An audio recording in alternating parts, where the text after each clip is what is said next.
জগৎ দিনটা তোমার আল্লাহর কাছে দিতে হবে। আমার মেয়ে ধরে দিছি, আর কোনো কথা নেই। এইটাই আলহামদুলিল্লাহ। কিভাবে থাকবা, আল্লাহকে কিভাবে রাজি খুশি করবা? তুমি জানো, তোমার বউ জানে, তুমি না জানো।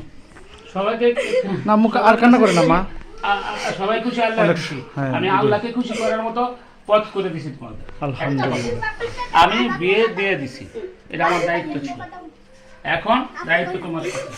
তোমার এর জীবনে মরণে এর ধর্ম কর্ম খাওন পরন থেকে ধরে মানের যুদ্ধ থেকে ধরে সবকিছু তোমার কাছে, এবং তোমাদের জীবনের সবকিছু তোমাদের লাইফ তোমাদের কাছে হালাল মতে চলা, সবকিছু করা। আব্দুল মামা আল্লাহর আছে হুকুম। এখানে। এই কথাগুলি সবসময় মাথায় রাখবা। আমি সবসময় ভাই। বলবো না, আর বলা শুনতে পাবো না। যেহেতু তোমাদের দিয়ে দিছি, এই করো। সালাম করছি। গাড়ি আসছে আপনার নামে আলহামদুলিল্লাহ। আস্তে করে নাম যাবে গাড়ি আছে না? নাম কইতে না মামা এই গাড়ি আসছে কিনা একটু দেখো তো। এই হিসাম তোমরা বস আমি দেখি গাড়ি আসছে